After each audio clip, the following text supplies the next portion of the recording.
Good afternoon.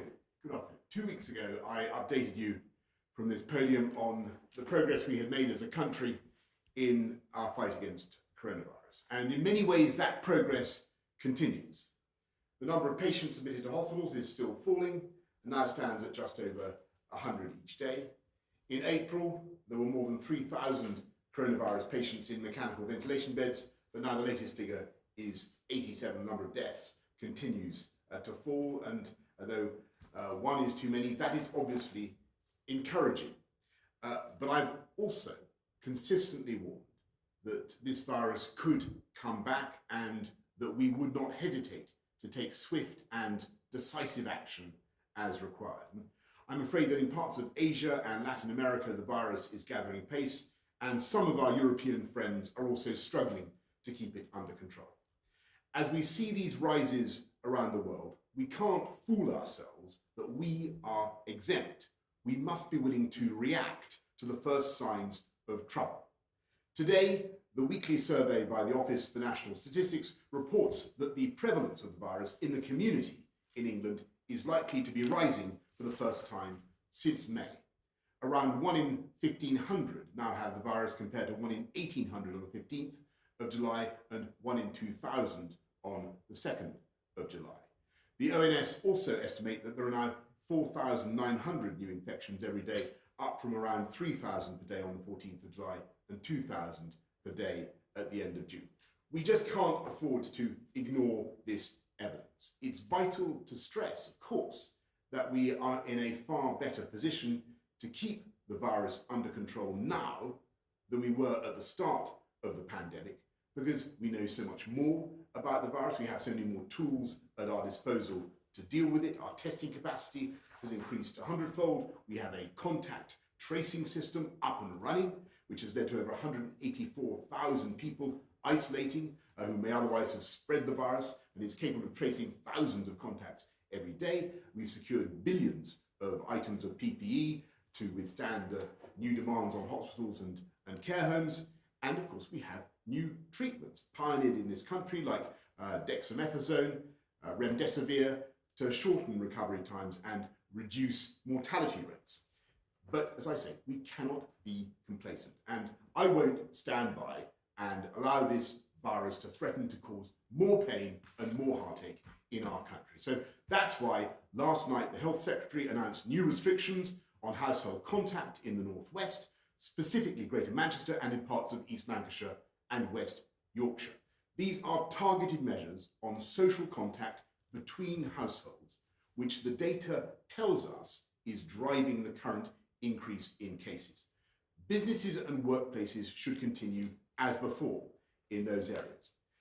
I know how hard it is to have restrictions like this imposed on seeing your family and your friends, but we have to act rapidly in order to protect those we love.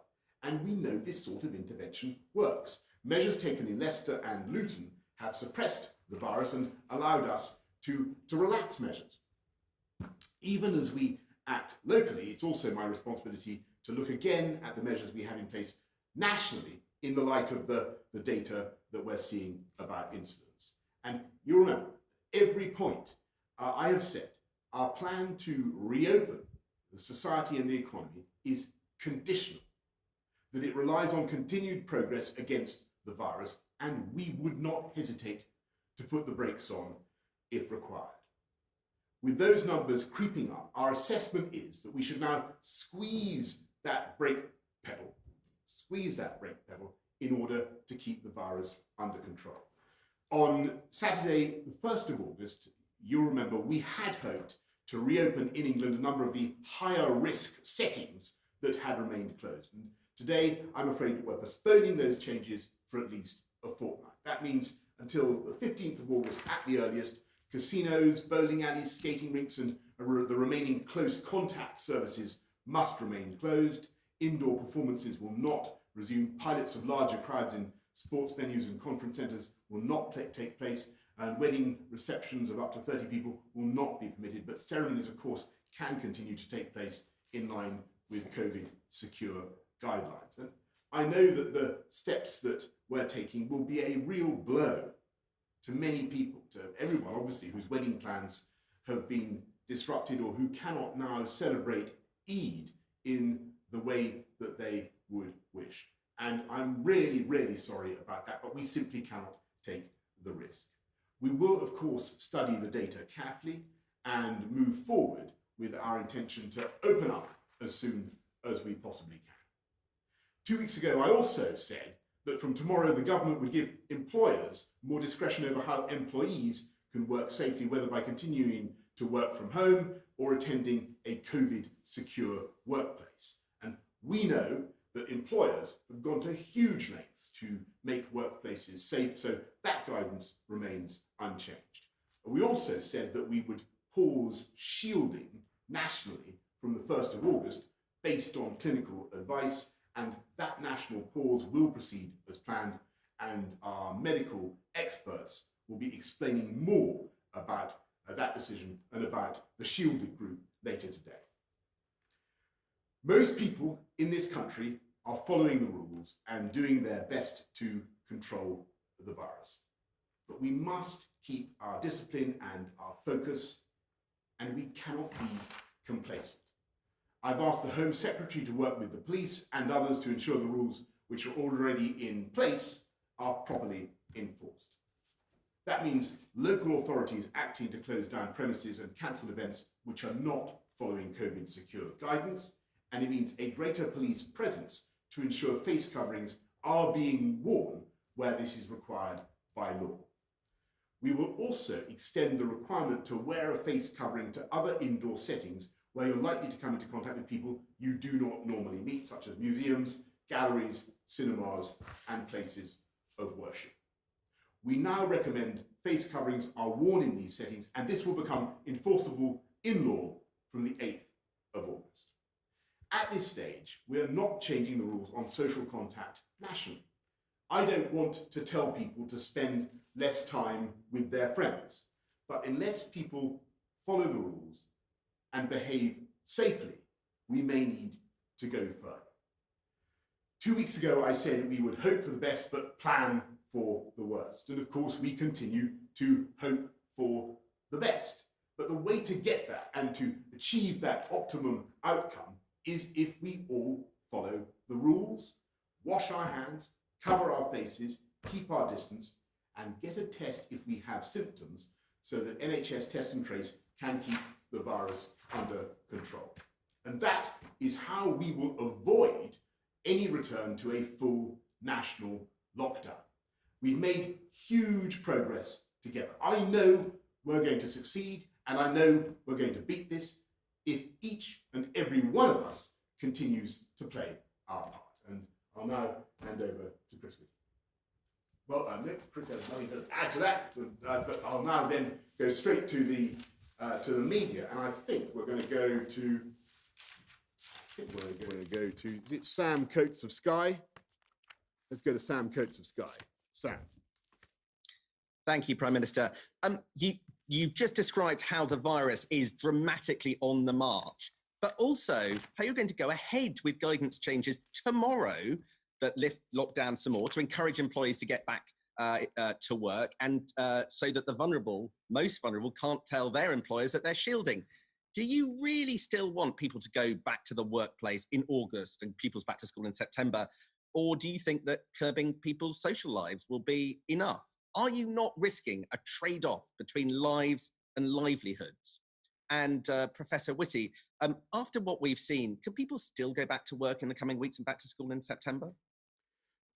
Well, thanks very much, Sam. I want to stress that what we're introducing today in the Northwest should not be characterised as a return to lockdown. I know that many people will feel that it's disruptive and intrusive on their lives, but it's really a return to some of the social distancing measures that we've seen before. In many ways, things remain opened up across the country. And your basic point is a very good one about the trade-offs that we're looking at here. And what I would say to you is I do believe that getting our children back into school on the 1st of September, on the 11th of August, they're going back in Scotland. I think that's a good thing. That should be a national priority. That should be something that we aim to deliver. It's the right thing for children. They can be educated in a safe and a COVID secure way. We should be getting them back into school. And what we will continue to do, obviously, is institute local lockdowns in order to stop the virus getting out of control. That's why we're taking the measures that we are. And the best thing we can all do to stop the spread of the virus is, just the things that I've already mentioned. Wash your hands, cover your face where necessary, keep your distance, hands, face, space.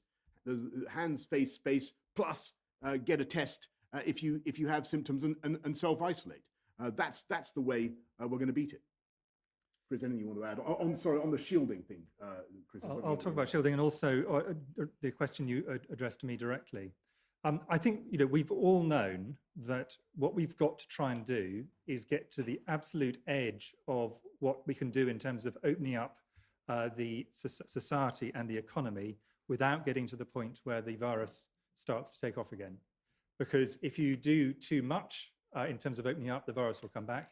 Obviously, if we do too little, big impacts on society, big impacts in terms of increasing all the effects of unemployment and all the things that go with that. So it is a very, very difficult balancing act. I think what we're seeing from the data from ONS and other data is that we have probably reached near the limits or the limits of what we can do in terms of opening up society. So what that means, potentially, is if we wish to do more things in the future, we may have to do less of some other things. And these will be difficult trade-offs, some of which will be decisions of government and some of which are for all of us as citizens to do. But we have to be realistic about this. The idea that we can open up everything and keep the virus under control is clearly wrong. And what we're seeing is that we are at the outer edge of what we can do, and therefore choices will need to be made. But people, I think, are very clear, for example, that schools are an absolute priority for the welfare of children. Thanks very much, Chris, and thanks, Sam. Paul Brand of ITV. Thank you, Prime Minister. We're here in the Northwest, where there was a lot of confusion last night about the change in the measures. As the rules become more complex, haven't you got to get better at explaining them? And to the Chief Medical Officer, do you think that this is the beginning of a second wave? Thanks so much, Paul. And look, I'm going to put my hands up immediately and say, of course, we've got to make sure that we explain things as crisply and as clearly as we can. But Paul, just so everybody understands, what we've got is a virus that, yes, as I said earlier on, we've got some drugs that are now good at treating it, dexamethasone, remdesivir, but we don't yet have a vaccine. The only real utensil we have for controlling the spread of this new virus is human behavior. And the only way we can encourage people to behave in one way or the other is through advice. And so you're totally right that we need to keep it as simple as we possibly can.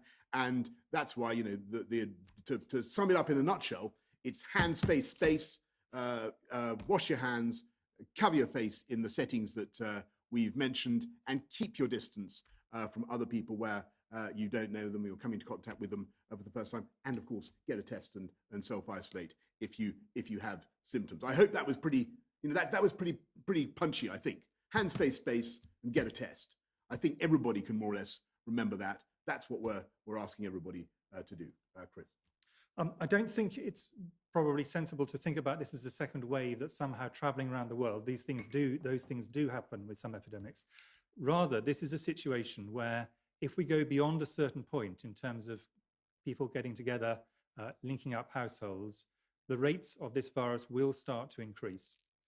And we have probably reached the limits of that. And if people continue to increase the number of people they meet, increase the social interactions they have, then the virus rate will go up absolutely inevitably.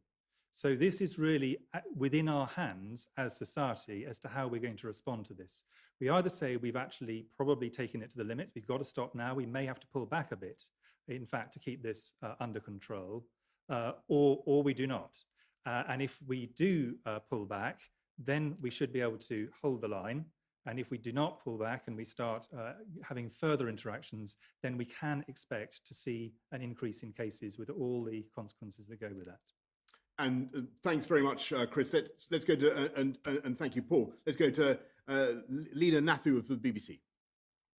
Thank you, Prime Minister. When you last stood here, you talked about a plan for a significant return to normality by Christmas. Now we're talking about a rise in infections. How worried are you that this is going to turn into a surge? And why is it that we find ourselves in this position? Because the government's message has been unclear and inconsistent, or are we all to blame?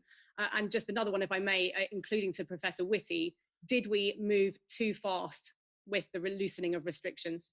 Well, thanks very much, Leila. Let's be clear. I've said throughout the pandemic that there would be fresh outbreaks. I think from May, I think I said when we set out our plan, I said we would not hesitate to put on the brakes at the slightest sign that the numbers were going in the wrong direction.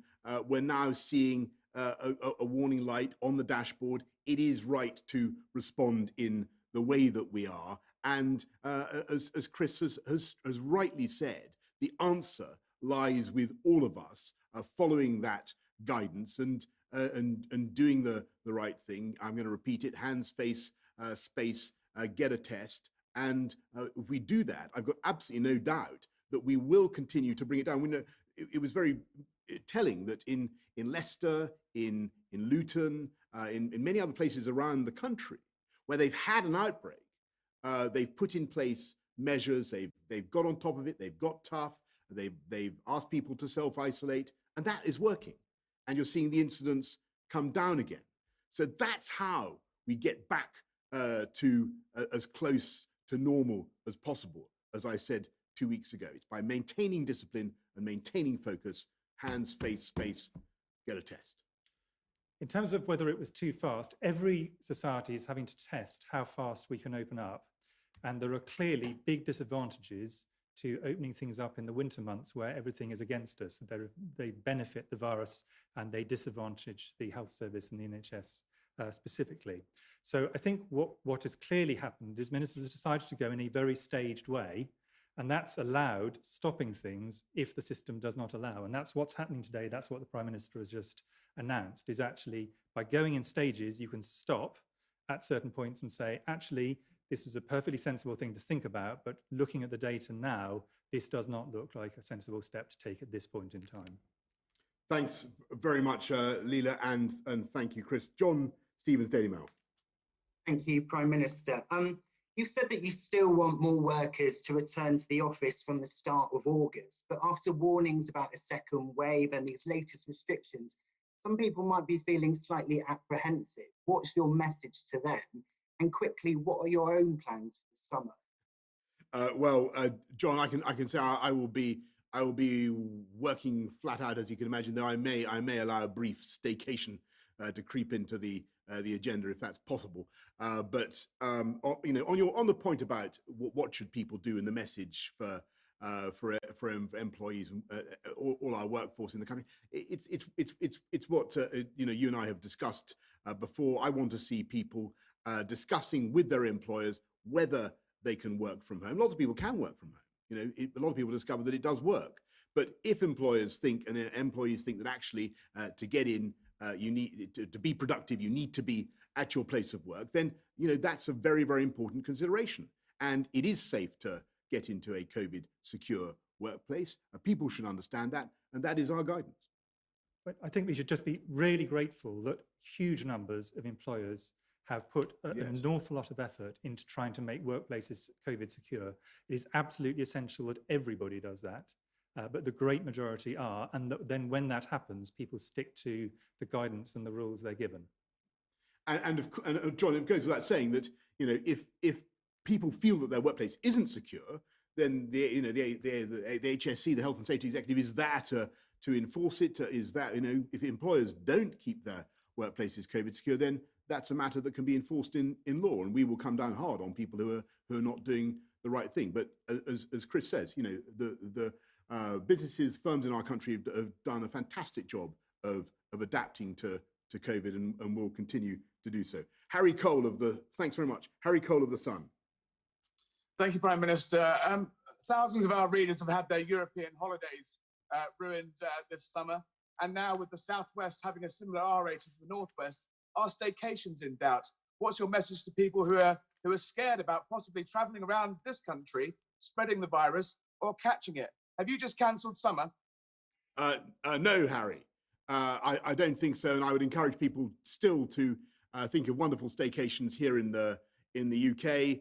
There are all sorts of fantastic destinations, the best in the world. I would say for all my happiest holiday memories are of holiday vacations here in the UK, bucket and spade jobs or whatever, and I thoroughly recommend it, and I'm sure that people will have a great time over the summer. Thank you. Let's go to Rob Parsons of the Yorkshire Post. Hello, Prime Minister. A Conservative MP in one of the affected areas of West Yorkshire says local BAME communities are not taking this seriously enough, and that until people take it seriously, we're not going to get rid of this pandemic. Do you agree with him on that point? And on a separate topic, given all the problems in care homes, if there was a big upturn in cases and hospital admissions over the winter, either in Northern England or elsewhere, can you provide an absolute guarantee that no one will be discharged from hospital to a care home or their own home if they are positive for COVID, which would obviously mean all patients being tested before they're discharged? Yes, well, thanks, Rob. I'm on the second point, absolutely. As far as I know, we'll make sure that there is, there are no discharges into care homes of people who test positive, and we will be testing everybody in both asymptomatically and otherwise in care homes, as you know.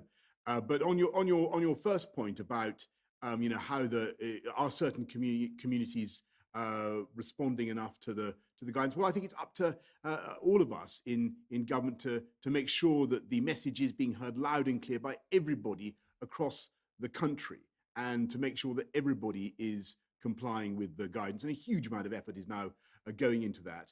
And I want to thank all the community leaders. I want to thank everybody, the mosques, the imams who worked hard with us to get messages across, all faith leaders and other community leaders, getting that message across throughout society.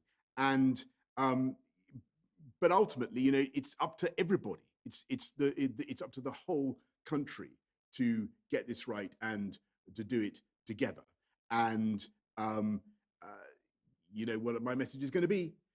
It's hands, face, space, and get a test if you have symptoms, and self-isolate. If everybody does that, we will find this thing much easier to defeat, and we will defeat it. And it's by working together collectively that we will get this done. Chris, anything to add to that? Listen, thank you all very much indeed, and hands, face, space, get a test, self-isolate if you have symptoms. Thanks very much. I think I repeated that often enough.